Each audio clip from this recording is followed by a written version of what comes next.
Olá, queridas irmãs, queridos irmãos. Com muita alegria voltamos para o nosso programa O Espírito da Letra, analisando a obra de André Luiz Espírito através da mediunidade de Francisco Cândido Xavier. Estamos tratando do livro Mecanismos da Mediunidade. E você, que descobriu no programa passado que você é um cabeção, que na sua cabeça tem transmissão, tem captação, tem criação, é um estúdio de criação, de filmagem, de transmissão, de baterias, de antenas, e ao mesmo tempo você é um tubo de recepção, de reconfiguração da imagem que você mesmo cria. Legal, né? Mas André Luiz vai continuar falando sobre esse tema, onda mental, que é o capítulo 11º, que nós vamos terminar hoje no programa que está começando agora.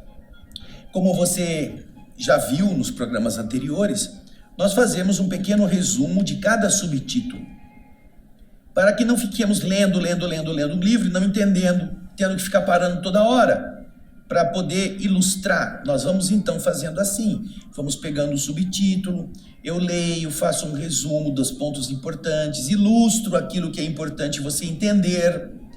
Vamos então agora, acompanhar o resumo da parte final do capítulo 11º. Aí vocês estão vendo na tela o subtítulo Células e Peças. Que interessante! Células e peças? Peça a gente já sabe, né? Que tem parafuso, engrenagem, correia. E célula? Será que célula é feita de parafuso, de porca? Bom, vamos ver o que André Luiz está tentando dizer para nós. Neste subtítulo, ele explica que esses dois aparelhos que nós vimos no programa anterior, que é a câmara produtora de imagens e o tubo receptor, bem como todos os implementos necessários para a transmissão e recepção das informações, que são a imagem e o som, existem em nosso cérebro, exteriorizando as ondas características, transportando estímulos, imagens, vozes, cores, palavras e outros sinais, todos representados pelo quê? Pelo nosso sistema nervoso, pelos plexos, pelas glândulas endócrinas, além das estruturas, dos elementos do nosso perispírito. É por esse motivo que André Luiz disse, e nós vimos isso no programa anterior, que a comparação que ele está fazendo ainda é imperfeita, porque ele está usando a televisão, a sua estrutura, mas ela está apenas no campo físico. Enquanto que na alma, na nossa estrutura física e perispiritual, há outros campos de interação, há outros processos que envolvem a transmissão, a captação, que a televisão não tem, né? Então, essas coisas que ele está tentando nos sinalizar, como ele mesmo já disse, são comparações pobres, perto do que realmente é. A estrutura mental, a onda mental, o fluxo mental, o aparelhamento que existe no ser humano, e não é feito de metais, de transistores, não, é feito de células. É muito mais preciso, muito mais perfeito do que aqueles que o homem conseguiu exteriorizar através da tecnologia. Então, esse subtítulo, ele vai focar a sua ideia exatamente nessa questão. Então, agora nós vamos ler o subtítulo Células e Peças, que André Luiz escreveu no livro Mecanismos da Mediunidade. Você vai acompanhar aí, a nossa câmera está girando para chegar no texto original, que você pode acompanhar no próprio livro. Células e peças.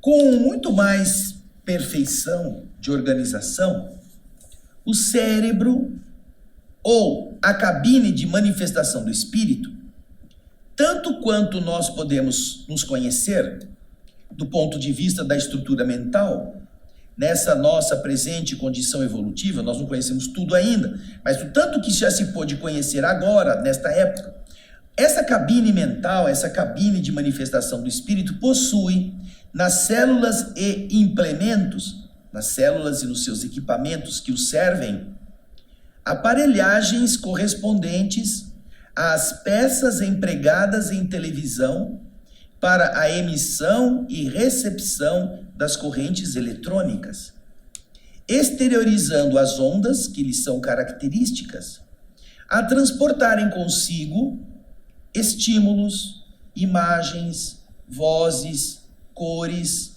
palavras e sinais múltiplos, através de vias aferentes e eferentes, que são as vias que enviam e que recebem os estímulos, nas nossas faixas de sintonia natural.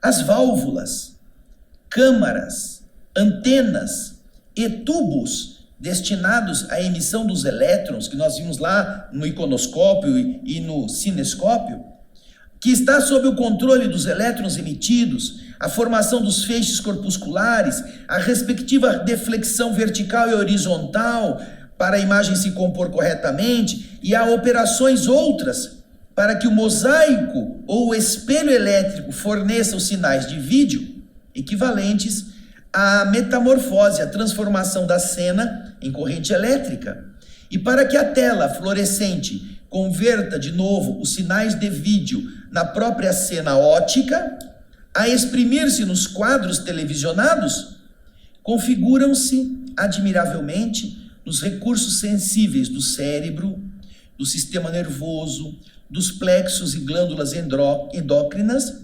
enriquecidos de outros elementos sensoriais no veículo físico e perispiritual, chamado de psicossomático, cabendo-nos ainda acentuar que a nossa comparação peca demasiado, peca muito, pela pobreza conceitual. Porquanto, na televisão, na atualidade, existem conjuntos diferentes para emitir e receber.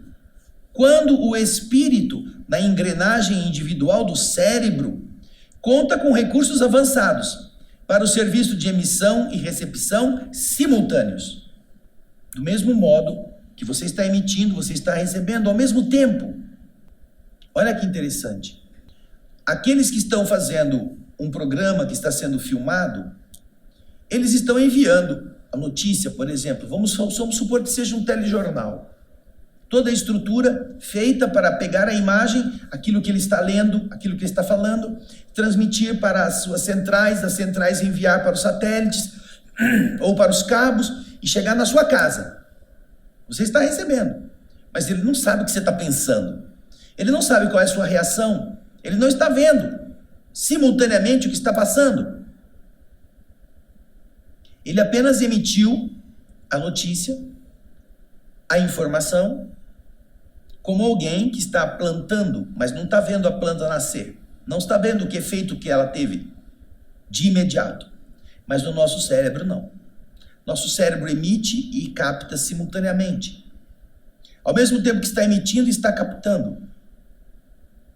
Às vezes você conversa com uma pessoa e essa pessoa está ali, você começa a ver a pessoa, você começa a sentir que essa pessoa não está bem, você começa a mudar o teor da fala, porque aquela pessoa está aparentemente nervosa ou aparentemente deprimida. Então, ao invés de você ficar contando tragédias, você começa a falar de coisas boas. Você imediatamente recebeu uma informação que ela não te passou, mas você detectou.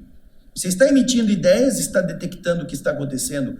E aquela reação, ou a maneira como a pessoa está, ou os gestos que ela faz, estão te comunicando coisas e você está emitindo o pensamento e decodificando o que está acontecendo com a parte que está ouvindo.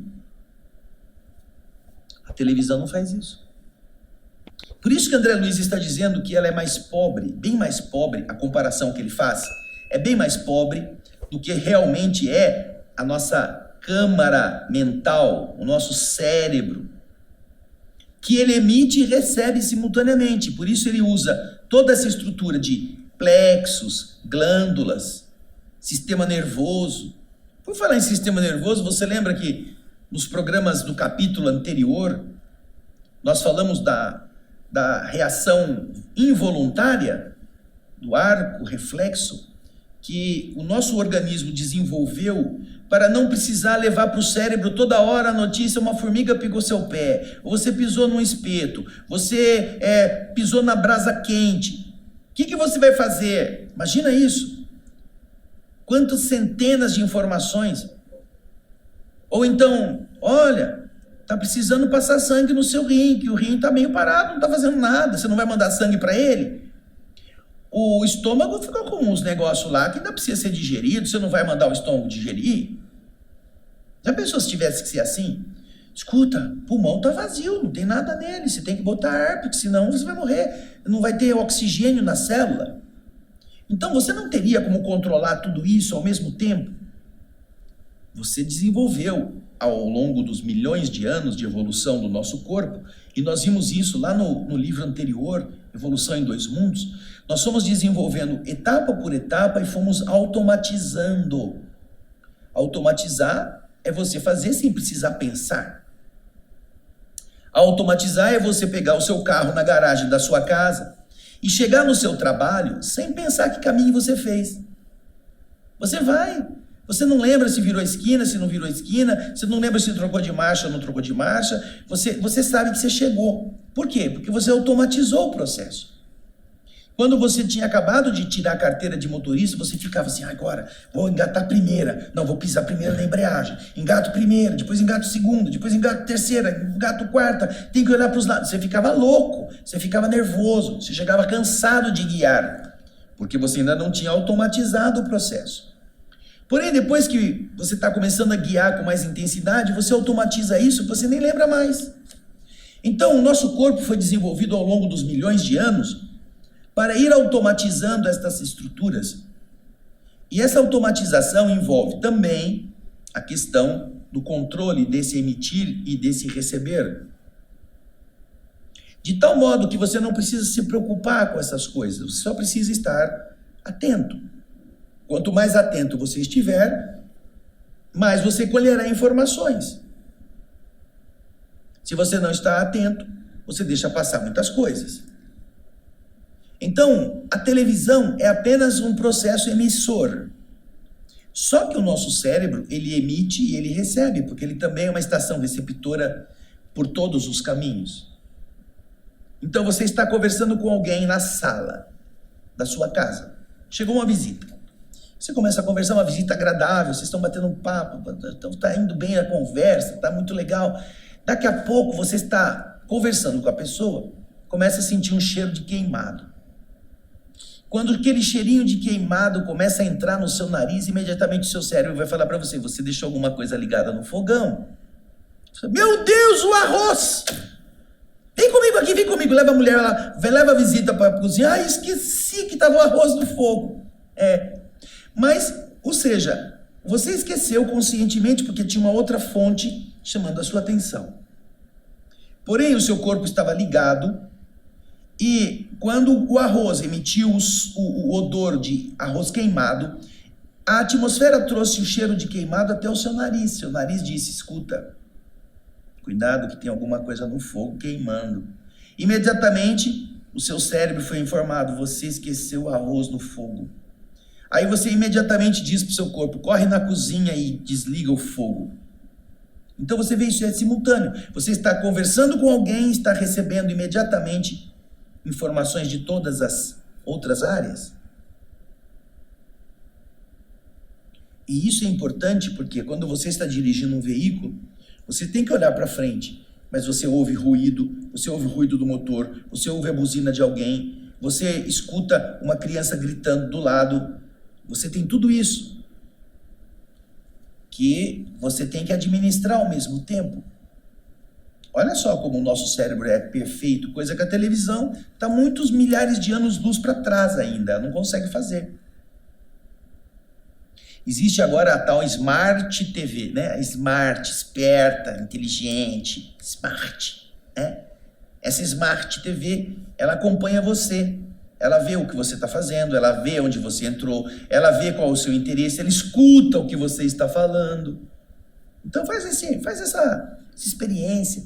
Deixa a televisão lá, mesmo desligada, e na sala onde está a televisão, a chamada Smart TV, comece a falar, eu vou precisar comprar sapato, meu sapato quebrou, eu vou precisar ir na loja, vou comprar mais sapato, esses sapatos de hoje não valem nada. Comece a falar de sapato, na sala com a televisão desligada. A hora que você ligar a televisão, meia hora depois, ou quando você entrar no seu computador e você começar a navegar, você vai começar a receber aviso de sapato. Loja de sapato, pessoa vestindo sapato, porque ela ouviu você, mesmo desligada. É assim que eles estão agindo. Estão melhorando um pouquinho a coisa, mas está muito longe de ser o que o nosso cérebro é, não é? Bom, agora que a gente já viu as células e peças, nós vamos para o próximo subtítulo. O subtítulo que é tão importante quanto estes que nós vimos até agora, que é a alavanca da vontade. André Luiz está dizendo nesse subtítulo que cada pessoa possui um poder emissor energético próprio. Nós temos a nossa potência, definido pelo tipo de onda ou fluxo de energia que o seu pensamento imprime na matéria mental que está produzindo. Nosso pensamento tem um poder, tem um fluxo de energia, tem uma característica. Sendo mais evidente essa característica, mais elevada, nas faixas superiores da vida, nos seres mais avançados, na produção das grandezas morais referentes ao amor e sabedoria que já tem acumulado. Quanto mais essa energia, quanto mais essa disposição de crescer moralmente, em amor, em sabedoria, se apresentam, mais essa capacidade se torna potente. A nossa mente se conecta de forma mais intensa. Nossa emissão de energia à nossa volta se faz mais poderosa. Mas continua o resumo. Assim, nesse padrão, a nossa vontade é que administra essas correntes mentais que emite e que assimila dos outros. A nossa vontade faz esse papel. Você tem desejo de fazer tal coisa? Sua amiga chamou você para ir em tal lugar e você não quer ir, então você tem um administrador que diz, então não vá. Ou você quer ir, a vontade deseja. E se ninguém te convidou, você vai criar situação para chamar alguém para ir com você, para você não ir sozinho. Então você vai percebendo que essa capacidade mental é administrada por isso que se chama voluntas, a vontade. Vamos continuar no próximo slide. Em sua evolução primitiva, quando os homens estão ainda muito atrasados na evolução, estão lá no começo da sua evolução, ainda talvez nem como seres humanos racionais completos, ele traz a vontade atrelada aos impulsos instintivos de preservação, presos ao prazer inferior. Então ele precisa sobreviver. Na fase inicial da vida, ele precisa estar defendendo a sua vida, a sua sobrevivência, que são os impulsos instintivos de preservação. Lá no Leptótrix, lá do livro Evolução em Dois Mundos, lá no começo, quando ele fala da primeira estrutura física, estrutura organizada, de um protozoário, de uma pequena forma de vida chamada Leptótrix, que comia na pedra, ele comia o ferro. Ali no Leptótrix, estabelece-se a primeira polarização. O corpinho do Leptótrix, ele tem um lado positivo e outro lado negativo, porque ele se alimenta do ferro. Então ele começa lá a precisar de alimentos que lhe garantam essa polaridade. Isso lá no começo, é um instinto, é a inclinação inicial, na sobrevivência, na alimentação. Então a vontade naquele começo está muito atrelada a isto. Vamos continuar o slide do resumo. Depois, na escala evolutiva, pelo terreno inicial da experiência, o homem passa a agir como um molusco inteligente, fechando o circuito das próprias vibrações mentais sobre ele mesmo, num monoideísmo intermitente. Então ele fica acendendo e apagando aquela ideia dele próprio. Ele já está um pouco mais avançado, ele já está como um molusco que tem capacidade de pensar, um pouco de capacidade de entendimento, mas isto faz ele ficar fechado nele mesmo. Então, ele está desenvolvendo lentamente a capacidade de escolher, o querer.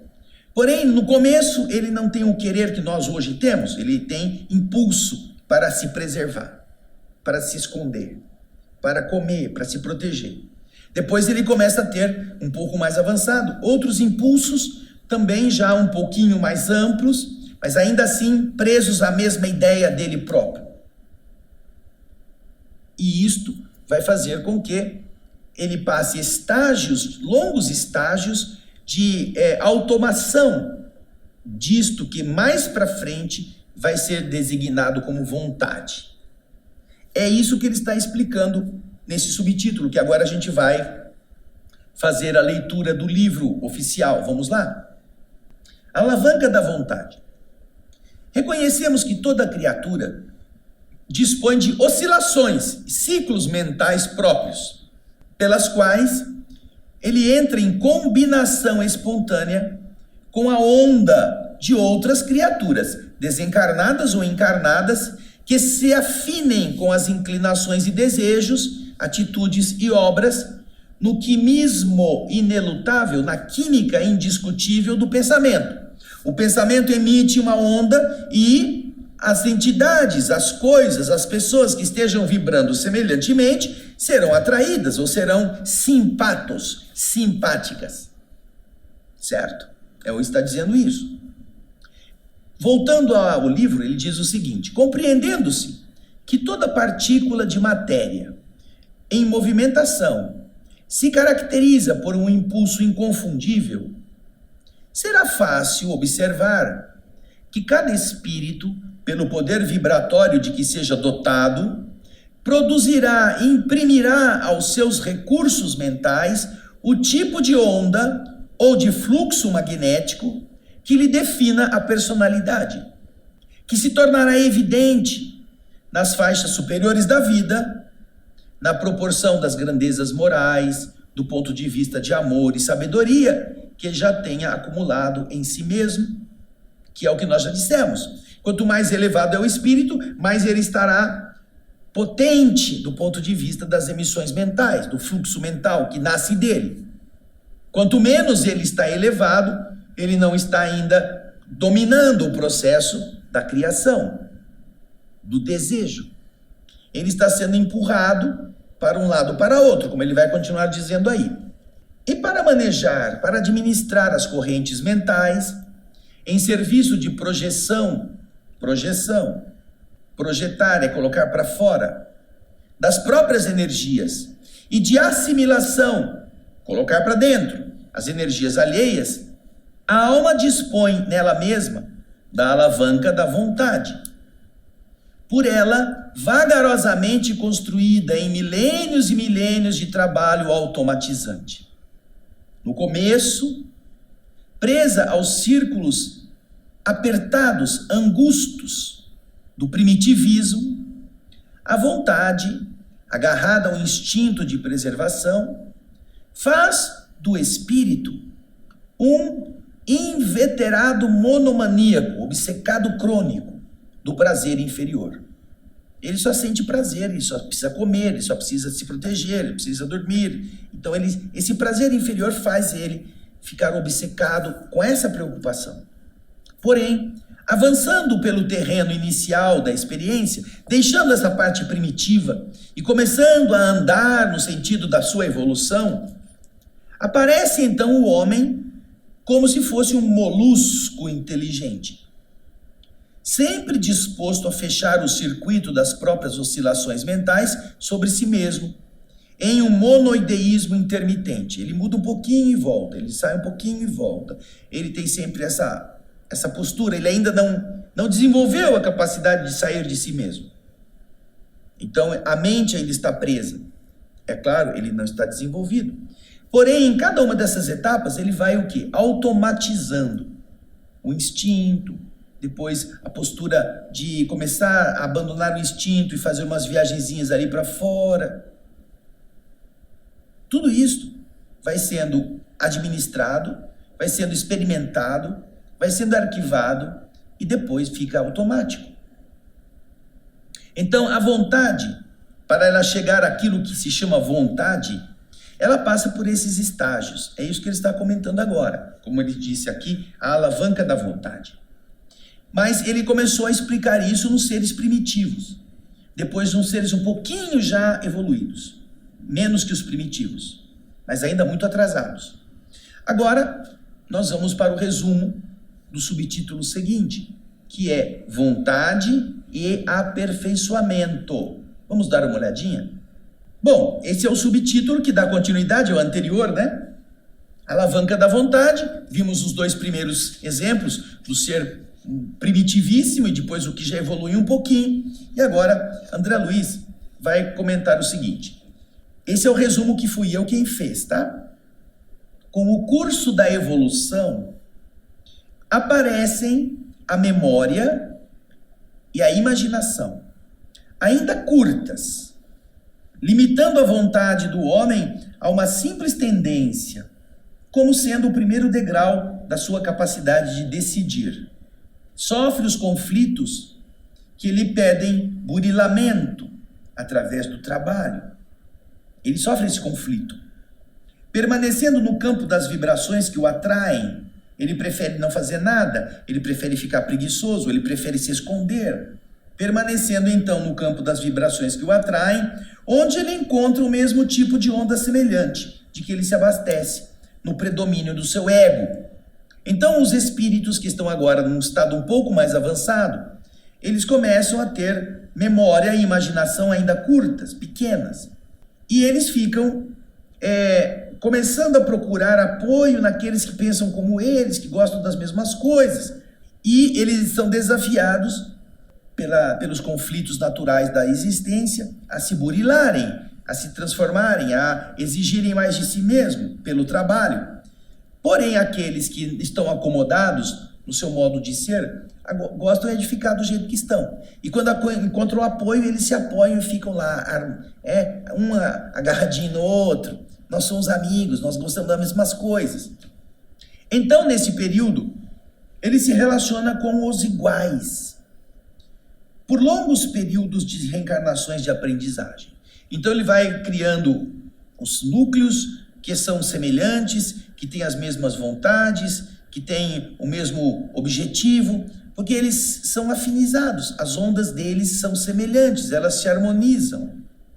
E, na sequência, nós vamos ver André Luiz explicando que o progresso e a civilização vão impor a ele novas necessidades, e a dor vai esculpindo a alma.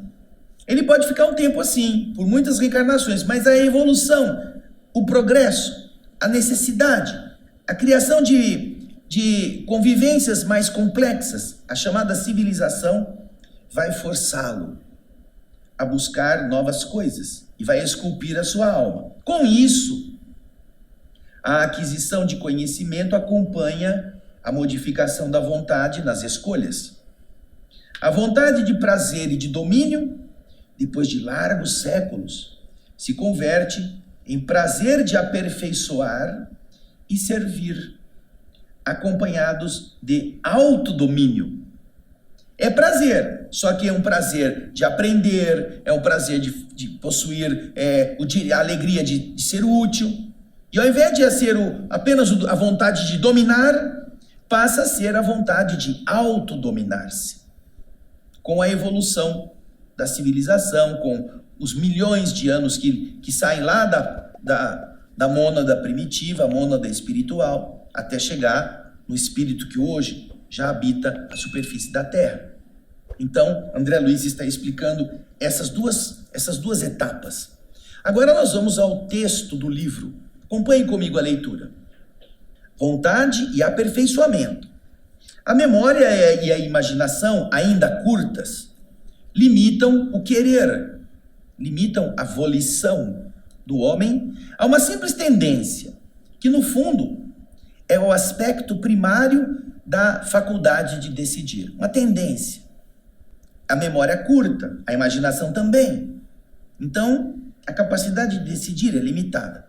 Ele mesmo opera a retração da onda mental que o caracteriza, afastando ou repelindo as vibrações que o inclinem ao burilamento, que levem ao aperfeiçoamento, sempre difícil, e também que levem à expansão sempre trabalhosa da sua capacidade mental, para preferir ficar retido no reino afetivo das vibrações que o atraem, onde ele encontra os mesmos tipos de onda daqueles que se lhe assemelham, capazes de entreter-lhe a egolatria no gregarismo, no agrupamento das longas associações, das longas simbioses em repetidas reencarnações de aprendizagem. Vão reencarnando juntos, aqueles mesmos preguiçosos, aqueles mesmos interessados na diversão, aqueles mesmos viciados em jogos, eles se aproximam e eles não criam um problema para o outro. Você já notou uma coisa interessante? Você já notou que para um grupo de pessoas que adora ficar assistindo televisão, comendo pipoca, comendo chocolate, vendo minissérie, 3, 4, 5 pessoas que fazem isso, marcam o fim de semana para gastar o fim de semana inteiro vendo coisa na televisão. Chega um amigo novo e fala assim, gente, vamos andar um pouco na praça? Vamos caminhar? Fazer uma ginástica, né? Mexer com o corpo. Você já notou que essa pessoa é mal vista? Isso é chato, meu, cara. Deixa a gente sossegado aqui, a gente tá querendo ver esse negócio. A gente não quer sair, andar, suar. Não, a gente quer ficar aqui. Nosso exercício mental vale mais que o exercício dos músculos. Ou seja, essa pessoa é uma chata naquele grupo. Ela não está afinizada. A onda dela é diferente. Então, ele está dizendo que nesse período o ser humano vai ficar acomodado com aqueles que são afins, que estão por perto, que gostam das mesmas coisas. E, portanto, vão ter várias reencarnações de aprendizagem. Agora ele continua explicando a lei. A civilização, porém, chega sempre. Vai sempre chegar a civilização. O progresso impõe novos métodos e a dor estilhaça os corpos. As modificações da escolha, como nós vamos escolher, esse poder de escolher se modifica na medida em que cresce o conhecimento. A vontade de prazer e a vontade de domínio, ao longo de largos séculos, se convertem em vontade ou prazer de aperfeiçoar e de servir, acompanhados do autodomínio. Não mais do domínio, mas do autodomínio, do próprio domínio. Então, você vê, dá para entender perfeitamente o que ele está explicando. Agora nós vamos para o último subtítulo deste capítulo. Uma palavra estranha, uma coisa esquisita. Meu Deus do céu, o que será isto? O título ou o subtítulo é Ciclotron da vontade. Ciclotron. Veja aí. O ciclotron da vontade. André Luiz, nesse subtítulo, está dizendo o seguinte. O homem passa, então, depois que ele atingiu já um pouco do aperfeiçoamento, da civilização, ele passa, então, a lançar a própria onda mental na direção dos espíritos mais avançados. Ao atingir esse estágio, a vontade, no campo do espírito, passa a desempenhar o papel do acelerador de partículas, conhecido como ciclotron. Ciclotron. Que raio de nome estranho é esse? Iconoscópio, cinescópio, ciclotron. Vamos ver o que é o ciclotron. Nós pesquisamos para você saber, para você não ficar com medo do Tiranossauro Rex e você converter o Tiranossauro Rex num gatinho. Dá uma olhadinha no ciclotron aí. Vamos ver. Próximo slide. O que é o ciclotron? Um ciclotron É um tipo de acelerador de partículas carregadas que combina a ação de um campo elétrico alternado que lhes fornece a essas partículas pulsos sucessivos, com um campo magnético uniforme que curva sua trajetória e redireciona os elétrons inúmeras vezes em volta do campo elétrico.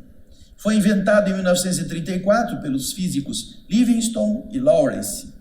Por essa razão, o Lawrence foi agraciado com o Prêmio Nobel em 1939.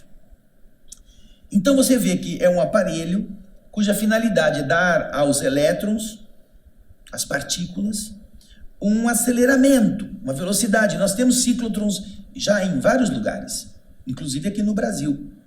Temos um grande acelerador de partículas na Europa. Tem vários lugares que tem. E tem de tamanhos diferentes também. Tem tamanhos menores, tamanhos maiores.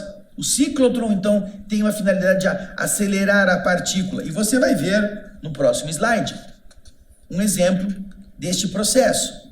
Nós preparamos um vídeo para que você pudesse acompanhar esse sentido do que foi descrito aqui como ciclotron.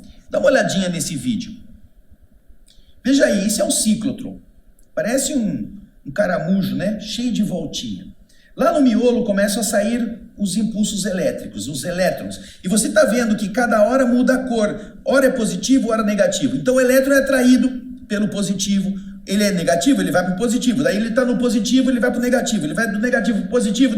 E ele vai acelerando nessa curva. E vai acelerando, acelerando. E cada vez que ele acelera mais, ele vai ficando mais para a periferia. Até que por fim, quando ele já está bem acelerado, ele é arremessado contra um obstáculo, contra um objeto. Olha lá. Pronto. Olha, está muito mais veloz do que quando ele saiu lá do centro. Essa é a estrutura básica do ciclotron. Então eles alternam positivo e negativo naquele campo. E os elétrons que são negativos vão sempre procurar o positivo, vão sempre se afastar do negativo. E isso dá velocidade cada vez maior para ele atingir o objetivo de uma forma mais potente. Ok? Eu acho que deu para entender direitinho o que é o ciclotron. E então, para terminar o resumo, nós vamos ver o que mais que André Luiz está explicando sobre esse ciclotron. Nessa fase da consciência, então, a vontade passa a bombardear os princípios mentais que sejam contrários aos impulsos. A vontade. Você tem vontade, você tem um impulso de fazer uma coisa, a vontade fala, não, não vai fazer não. Não vou deixar, não é bom para você. A própria vontade começa a agir, determinando a união da onda mental às outras que ele deseja assimilar por sintonia. Uma vez que quanto mais discernimento possuir, mais livre poderá exercer a criação mental que lhe nasce, podendo libertar ou prender, enriquecer ou sublimar, agravar os males ou aumentar os próprios bens na esfera do destino. Então vamos supor que o indivíduo tem um amigo que vem falar com ele, vamos fazer um negócio, uma aventura dessas, e você é uma pessoa que já não quer mais viver de aventura. Então a sua vontade começa a dizer, não, eu não vou. Ele fala, vamos lá, vai. Não quero ir, isso não é bom. Não, mas vai ser muito legal. Você vai, não, eu já disse que não quero, não vou fazer isso. Você então está persistindo, sua vontade está se opondo, certo? É o ciclotron. Porém, pode chegar alguém e falar assim, escuta, tem um golpe aí que a gente ganha muito dinheiro. É mesmo? Oba, dinheiro, eu estou precisando. Então, você recebeu um impulso negativo. Só que você está querendo aquilo. Então a vontade começa a aumentar, aquela ansiedade. O que mais que a gente faz? Onde que a gente vai fazer? Como que a gente tem que agir? Então você aquilo vai crescendo e você vai aderir ao negativo. Então a vontade tem esse poder. Ela cria resistência quando você evolui as coisas erradas, se você exercer a vontade. Ou ela se estimula com aquilo que é ruim, quando você quer fazer aquilo. E é o ciclotron, o acelerador de partícula. A vontade funciona assim. Já notou que quando às vezes você está excitado porque quer fazer alguma coisa, você fica agitado, você fica nervoso, você fica ansioso, você não dorme. É a vontade que quer fazer aquilo. Então, aquilo que você está pensando está agindo em alta velocidade dentro de você. você não consegue sossego. Você não descansa. Por isso que ele está dizendo no final do resumo que a gente pode prender ou libertar, a gente pode crescer ou ficar parado. E a vontade, olha lá, libertar ou prender, enriquecer ou sublimar, ou agravar os males, ou aumentar os próprios bens. Nós é que vamos fazer isso. Com aquilo que era apenas um impulso e que agora a gente está estimulando, seja para o bem, seja para o mal. Então agora que a gente já viu, vamos ler o último subtítulo na obra do André Luiz. Aí está, ciclotron da vontade. Arremessa a criatura naturalmente a própria onda mental na direção dos espíritos, que penetraram mais amplos horizontes da evolução, os espíritos superiores, os espíritos mais avançados. Alcançando semelhante estágio de consciência, a vontade, no campo do espírito, desempenha o papel do ciclotron no mundo da química, bombardeando automaticamente os princípios mentais que se lhe contraponham aos impulsos. E é ainda com essa faculdade, com essa capacidade determinante, que a vontade preside e comanda as uniões de ondas, junto daquelas que se propõe a assimilar no plano da sintonia, uma vez que, quanto mais elevado o discernimento, mais livre se lhe fará a criação mental originária, para libertar e aprisionar, enriquecer e sublimar, agravar os males ou acrescentar os próprios bens na esfera do destino. Então o indivíduo está lúcido, está consciente. Isso não quer dizer que ele seja bom. Ele vai ter vontade, uma vontade de um ciclotron bastante potente, mas ele vai escolher agora para que lado ele vai seguir. Ele pode se tornar um excelente médico, ele pode se tornar um bandido safado, que dá golpe em todo mundo, fazendo de conta que ele é o que ele não é, porque a sua inteligência agora está dotada de potencial. E a vontade precisará sempre associar o querer dele à onda que mais se afinize com ele, na sua evolução pessoal. É a vontade que precisa estar atenta. O ser humano precisa saber escolher. E a capacidade intelectual, muitas vezes, não fornece, como está escrito lá no Livro dos Espíritos, a moralidade necessária de imediato. Muitas vezes a pessoa inteligente pode usar a inteligência até para fazer mais maldades, porque ela estará combinando a vontade para o mal com o impulso, com a oportunidade. É aquela célebre frase, que a ocasião faz o ladrão. Se o indivíduo é mau, basta ter uma ocasião, ele vai experimentar isso, porque a vontade dele é nesse sentido. Vê que interessante esse capítulo, que coisa legal que André Luiz está nos fazendo pensar. Isso tem a ver com o nosso comportamento dentro de casa, no trabalho, no dia a dia, no lazer. O que você quer? Você quer fazer? Então não põe a culpa nos outros. Foi você que quis, você que aceitou. Agora, semana que vem, vamos para o reflexo condicionado. Reflexo condicionado. Mas a gente vai deixar você ler primeiro. Semana que vem a gente volta, tá bom? Obrigado pela sua audiência, pelo seu carinho, pelo apoio que você nos dá através dos comentários, por você compartilhar esses nossos programas com outros amigos, porque isso é muito importante que todos nós aprendamos, tá? E a gente vai matando o Tiranossauro Rex, fazendo ele virar um miau. Miau! Tá bom? Um grande abraço, até o próximo. O Espírito da Letra e muita paz.